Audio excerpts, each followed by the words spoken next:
the skills, be the boss. No more time to feel lost. Lead the way every day. Find success, it's here to stay. Rise and shine, it's your time. Skill up, raise the climb. Navigate, innovate. It's your fate, don't be late. Get the skills, be the boss. No more time to feel lost. Lead the way every day. Find success, it's here to stay.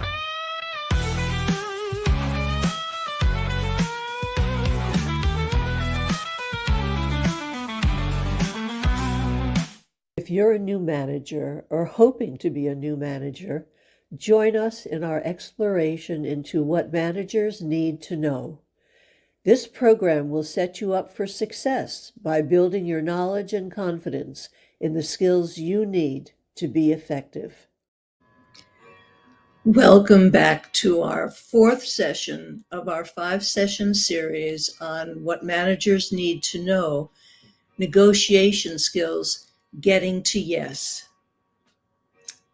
So let me move us to what we have done so far.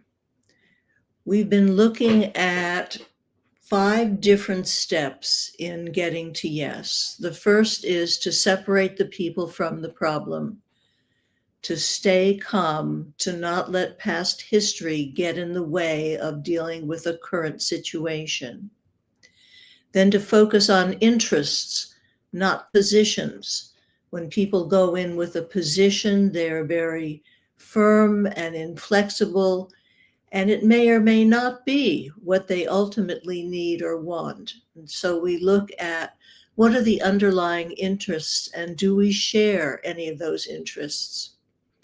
And then we invent options for mutual gain. Rather than looking at it as a fixed pie, we look at it outside the box. Outside, we make the pie bigger. We look at a variety of options, and hopefully one of those options is acceptable to both parties. But if it is not, then we go to the 4th step, which is to insist on objective standards.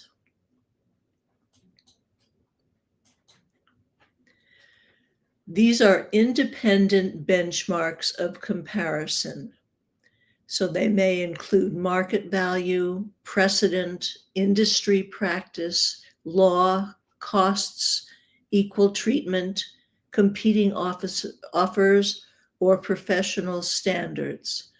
So if we can't come up with something that we both agree to on our own, then we look for something external that we both admit are acceptable.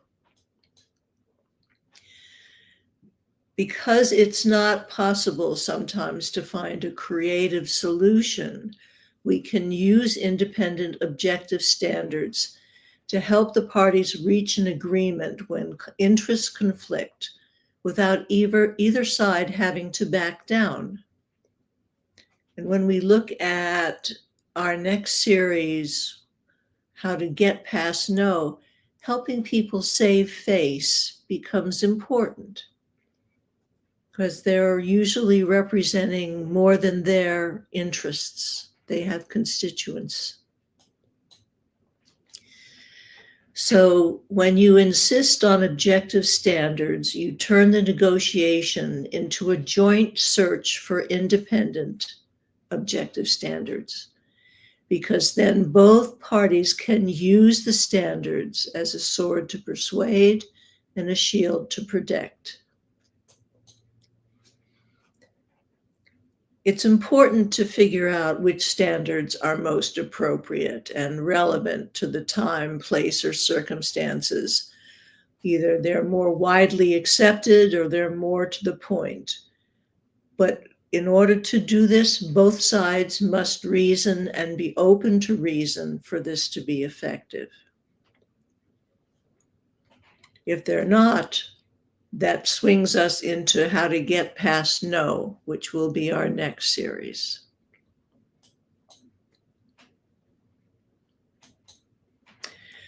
We've been looking at the case of the electrical contractor, and John wants to hire Sharon. She's very conscientious. She pays great attention to detail in order to do a quality work. But when he hired her, her bid came in low and the work went much longer and was more complex than she anticipated.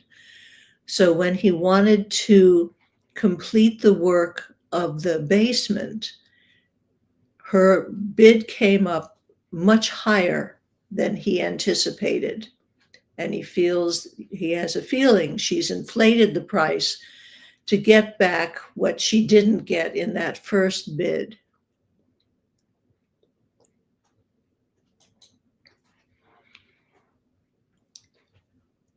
So when John tells Sharon her estimate seems high, Sharon gets defensive and denies inflating the price. She also indicates it's a very busy season for electrical contractors and that the season and demand fix her rate at a higher price.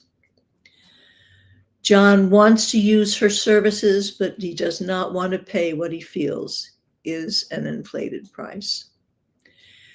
So we're at the point of insisting on objective standards. So what would be appropriate objective standards for an electrical contractor and a potential client? He feels that the rates are too high. She's saying it's market value. So what would the standards be?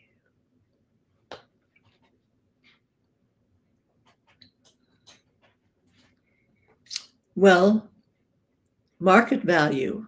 He could look and see what other contractors are bidding and see if that's in her price range. He can agree to pay the cost of materials, get competing offers, and look at industry practice. So if they can accept one or other of these, then they have a way to work through the difference of opinion as to what the price should be. If they cannot agree, then we're going to have to go to our fifth and last step, which is to keep your BATNA, your best alternative to a negotiated agreement, in your back pocket. And that's what we'll look at in the fifth and final session on this series of Getting to Yes. If you would like help in learning how to negotiate, please schedule time to talk using this QR code or that URL.